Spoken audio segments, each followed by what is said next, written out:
లెంటులోని 40వ దినము శనివారము మౌనదినము లూకా 23:50 నుండి 56 ప్రార్థన తండ్రి నేటి దినమున నీవు లేవు నీ సంవత్సరములకు మితిలేదని వ్రాయించిన అనంత స్వరూపుడవైన నీవు లేవు ఇది మేము ఏలాగు గ్రహించగలము సకల యుగములలో అక్షయుడవైన నీవు నేడు సమాధిలో ఏలాగున్నావో మేమర్థము చేసుకొనలేముగాని కేవలము నమ్మి నమస్కరించగలము నీవు చేసిన ప్రతి పని పొందిన ప్రతి అనుభవము నా నిమిత్తమే గనుక నేటి దిన నీ మౌన రూపములో నుండియు మాకు కావలసిన వర్తమానమిమ్మని అడుగుచున్నాము ఆమేన్ ఈరోజు ఎవరు హాజరు కాలేదు ప్రభువే ఈ ఒక్కరోజు ఆయన భూమిమీద లేడు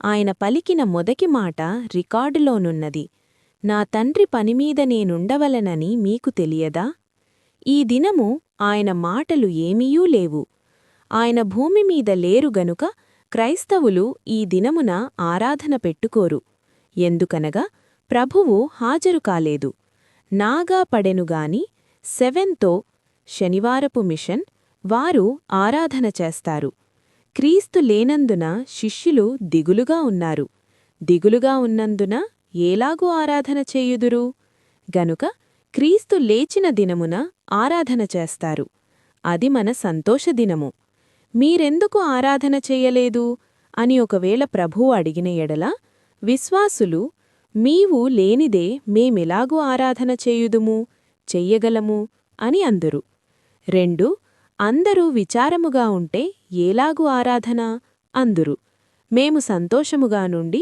పరిపూర్ణముగా ఉండునట్లు నీవు లేచిన దినముననే ఆరాధన చేయుదుము అందురు ఇది ఆది సంఘము వారు అలాగే చేసిరి ఈ రోజంతా శిష్యుల మనస్సులలో ఏమున్నది శిలువమీద ప్రభువున్నప్పుడు వారి దృష్టి శిలువమీదనున్నది అనగా మ్రాణుమీదనున్న ప్రభువుపై గలదు శనివారమునాడు అనగా ఈ దినము సమాధిలోనున్న శవము మీద వారి దృష్టి ఉన్నది వారి జ్ఞానము అంతకన్నా పైకిపోలేదు క్రీస్తు మూడవనాడు లేస్తానని చెప్పెనుగాని అది వారికి జ్ఞాపకము లేదు ప్రభువు యొక్క శవము మీద వారికి దృష్టి గనక సుగంధ ద్రవ్యములు సిద్ధపరిచిరి వారి మనస్సులో శవమున్నదిగాని పునరుత్థానము లేదు శనివారము శవము 2 శాలున్నవి సమాధిలోనున్న ఆయన లేవడని వారికున్నది మనకు సమాధిలోనున్న ఆయన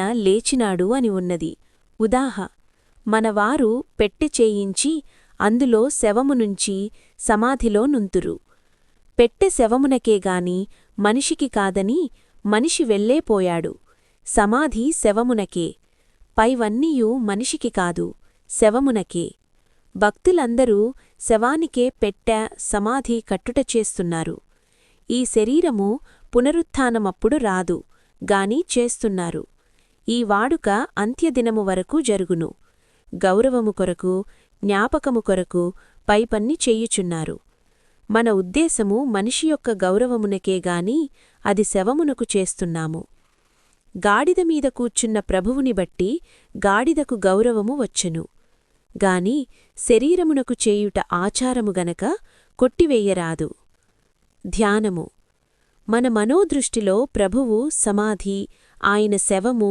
తలంచుకొనవలెను ఆయన సమాధిలో నుండుక ఎందుకు తలంచవలెను క్రీస్తు ప్రభువు ఒకప్పుడు సమాధిలోకి వెళ్ళినాడు గనుక రేపు మనకు సమాధి క్రొత్త కాదు పాతది అయిపోయెను గనుక భయము లేదు ఎవరూ వెళ్ళనిదైతే భయము వర్షము వచ్చి వెలసిన తరువాత ఒకచోటికి వెళ్లవలనంటే బురదలో అడ్డబడి వెళ్ళము ఇదివరకు నడిచిన వారి అడుగులలో అడుగువేసి వెళ్ళుదుము అలాగే రేపు మనము మన ప్రభువు వెళ్ళినదే అని ధైర్యముగా వెళ్ళుదుము సమాధిలోనున్న ఆయనకు లేచే ధన్యత నిరీక్షణ గలదు మనకు కూడా అదే నిరీక్షణ గలదు ఆయన సమాధిలోనున్నట్టు తలంచుట ఎందుకనగా ఆయన లేచినట్టు మనము లేతుము ఇదే ఈస్టరు వర్తమానము మన శరీరము రేపు మట్టిలో కలిసిపోవును అది మనది కాదు ప్రభువు శరీరము రాలేదు మన శరీరము రాదు,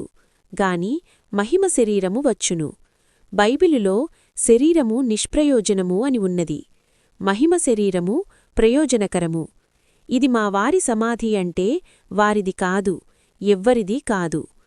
ఈ దినము విశ్రాంతి దినము, ప్రభువు వచ్చేవరకు, రాకడలో వచ్చేవరకు, చనిపోయిన వారందరకు కనిపెట్టే విశ్రాంతి ప్రభువునందు నిద్రించిన వారికి అందుముగాని చనిపోయిన వారని వాడము బైబిలులో ఎక్కడా లేదు. సమాధి మంచమయ్యెను, పరుపయ్యెను, విశ్రాంతి చోట అయ్యెను. చనిపోయేటటువంటి విశ్వాసి భయపడరాదు, ప్రభువు కూడా వెళ్ళియున్నాడు అని మృతులు కావలసియున్న సజీవులకు నిరీక్షణ. రాప్చరులో వెళ్లేవారు కారు. సమాధులు సజీవుల గుంపుకు తయారుకాని భక్తులకు తయారై. సజీవుల గుంపుకు వెళ్లలేని వారికి సమాధి భయము ఉండకూడదు. ఎందుకనగా ప్రభువు ఒకప్పుడు వెళ్ళినాడు కనుక. సజీవుల గుంపు ఎవరికో చెప్పలేము. సమాధి తప్పదని, మరణము ఉందువనేది లోకమంతటికీ తెలుసును. గాని సజీవుల గుంపు అనేది ఎవరైతే సిద్ధపడి చావకుండా ఉగ్గుపట్టుకుని ఉంటే వారే సజీవుల గుంపు. ఇది లోకమునకు క్రొత్త. ప్రభు యొక్క శవమును తలంచుకొనవలను. భక్తులు ఈ ద్వారముగుండా రావలను గనుక ఇది తలంచుకొనవలను. చనిపోయిన లేతును అనేది విశ్వాసులకుండవలను. ఉదాహరణ, ఎవరైనా పండుకునేటప్పుడు నేను రేపు చస్తాను, లేవను అని అనుకుందురా? ఎవరూ అనుకొనరు. అలాగే విశ్వాసులు లేతుము అను నిరీక్షణతో సమాధికి పోవలెను. ప్రభువా, ఎవరు మృతులు కావలసిన భక్తులై సిద్ధపడుచున్నారో వారికి నిర్విచారము దయచేయుము. రాత్రి పండుకొనున్నప్పుడు ఎలాగు తిరిగిలేతుము అని అనుకుందురో అలాగే మృతులగు భక్తులకు కూడా రేపు పరులో సజీవులతో రేపు లేస్తాము అను నిరీక్షణ సంగమంతటికీ దయచేయుము. 1. మా నిమిత్తము చనిపోయినావు. 2. మా నిమిత్తము సమాధిలోనున్నావు. 3. మా నిమిత్తము సిలువ వేయించుకున్నావు. భక్తులకు మరణభయము లేకుండా చేయుటకు ఆయన మరణమైనాడు. భక్తులకు సమాధి భయము లేకుండా చేయుటకు ఆయన సమాధిలోనికి వెళ్ళినాడు. రేపు భక్తులు మేము కూడా లేస్తాము అనే నిరీక్షణ కలిగి ఉండుటకు ఆయన లేచినాడు. మరణభయము, సమాధి భయము లేకుండుటకై నీవు వాటిని పొంది సమాధిలోనికి పోయిన తండ్రి నీకు స్తోత్రము. మేము కూడా లేతుము అనే నిరీక్షణ సహించుటకే సమాధి నుండి లేచిన తండ్రి నీకు స్తోత్రము. 1. విశ్వాసులమై చనిపోతే మరణభయము, సమాధిభయము లేదు. 2. సజీవుల గుంపు అయితే ఆ తలంపే లేదు. ప్రభువా, మమ్మును సజీవుల గుంపుకు తయారు చేయుము. గాని పాపము విడిచిపెట్టకపోతే పై ప్రార్థన చేస్తే ప్రభువును వేళాకోళము చేసినట్టుండును. పాపములుంటే ఆ ప్రార్థన చేయరాదు. పాసము చేయుట శాస్త్రము తెచ్చుకొనుటి. చిన్న పాపము కూడా చేయరాదు. అలాగు చేస్తే ఈతముళ్ళుతో గుచ్చుకొనుచు ప్రభువా గ్రుచ్చుకొనకుండా చెయ్యి అన్నట్టుండును. ఒకవేళ ఆ సమయానికి పాపము మానివేయుదును అంటే అది ఇంకా శాపము. 1. నా బదులు సమాధిలోనికి వెళ్ళినాడు కనుక నాకు సమాధి లేదు అని సజీవుల గుంపువారందురు. 2. ప్రభువు సమాధిలోనున్నాడు కనుక నేను సమాధికి పోవుటకు భయపడను. ఇది మృతుల గుంపు ప్రార్థన. నీకును నీ సంఘమునకు నిత్యమును జయము జయము. నీకును నీ సంఘమునకు నిత్యమును జయము జయము. జనక సుతాత్మలకు నేడు శాశ్వతంబు జయము జయము. ప్రార్థన. ప్రభువా, మాలో ప్రతివారిని, భూమిమీదనున్న విశ్వాసులందరినీ ఈ 2 గుంపులలోనికి తయారు చెయ్యుము. ఎవరు మరణము ద్వారా రావలెనో నీకు తెలుసును. వారికి మరణభయము, శరీరభయము లేకుండా చేయుము. ఎవరు సజీవుల గుంపులో రావలెనో వారికి మరణము, సమాధి అంతకుపూర్వమునందే శ్రమలు తలంపే లేకుండా చేయుమని వేడుకొనుచున్నాము. ఆమెన్. యేసు ప్రభువు పరలోకములో ఉండే దేవుడు, నరలోకములో యుండే మనుష్యుడు. ఆయనను ఎక్కడ ప్రార్థిస్తే ఆయన అక్కడయుంటాడు. ఈ దినము ఆయన సమాధిలోయున్నాడు. ఇది విశ్వాసులకు మంచి పాఠమయ్యున్నది.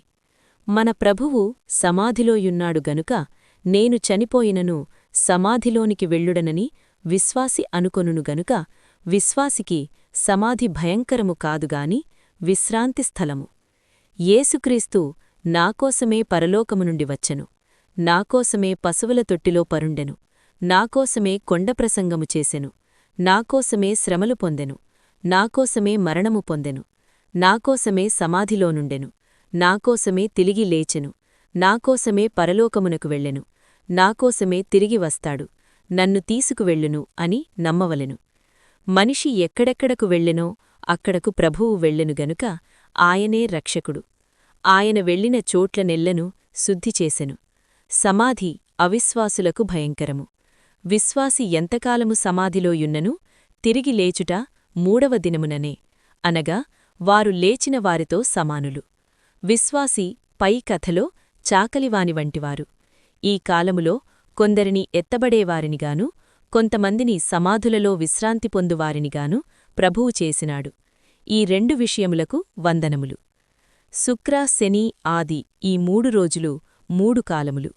మనము పుట్టినది మొదలుకొని చనిపోయే వరకు ఒక కాలము. సమాధిలో ఉన్నంత కాలము 2వ కాలము. యేసుక్రీస్తు ప్రభువు మనలను సమాధిలో నుండి లేపు కాలము 3వ కాలము. యేసుక్రీస్తు శ్రమపడి చనిపోయినారు. భక్తులు కూడా శ్రమపడి చనిపోవుదురు. యేసుక్రీస్తు ప్రభువు సమాధిలో ఉన్నట్లు భక్తులు కూడా సమాధిలో ఉందురు. ప్రభువు లేచినట్లు భక్తులు కూడా లేస్తారు. చనిపోయిన భక్తులకు శుక్రవారము అయిపోయినది, అనగా శ్రమలు ముగిసెను. శనివారము అనగా సమాధిలో ఉన్నారు. యేసుప్రభువు 3వ దినము లేచినట్లు ప్రభువునందు చనిపోయినవారు 3వ కాలమందు లేస్తారు. బ్రతికినవారు ఎత్తబడతారు. శుక్రవారము ఎన్ని శ్రమలున్ననూ ప్రభువు లెక్క చేయలేదు. సమాధిని లెక్క చేయలేదు. 3వ దినము లేస్తానని చెప్పినట్లు లేచెను. సంసోనును గొలుసులతో కట్టినను జడలకు మేకులు వేసినను లెక్కలేదు. అన్నీ తెంపివేసినాడు. అలాగే క్రైస్తవ భక్తులకు శ్రమలన్నను మరణమన్నను లెక్కలేదు. యేసుప్రభువు లేచినారు, మేమునూ లేస్తాము అను లెక్కలేనితనము భక్తులు కలిగియుందురు. ప్రభువు శ్రమలన్నీ జయించెను గనుక మహిమ శరీరము వచ్చెను. ఇవన్నీ మనకేనని మనము నమ్మిన పునరుద్ధాన బలము వచ్చును. యేసుప్రభువు ఈస్టర్ను బట్టి మన ఈస్టరు. ఓ యేసుప్రభువా, ఈవేళ నీ పునరుద్ధాన బలము నాకు దయచేయుము అని ప్రతిదినమూ ప్రార్థించవలెను. ఆయన గాయములు మానిపోయేసు. ఎవ్వరునూ ఆయనకు కట్టుకట్టలేదు. ఈ సంగతులు నమ్మిన వింత, నమ్మకపోయిన సంత. వింత అనగా అద్భుతము, సంత అనగా గందరగోళము.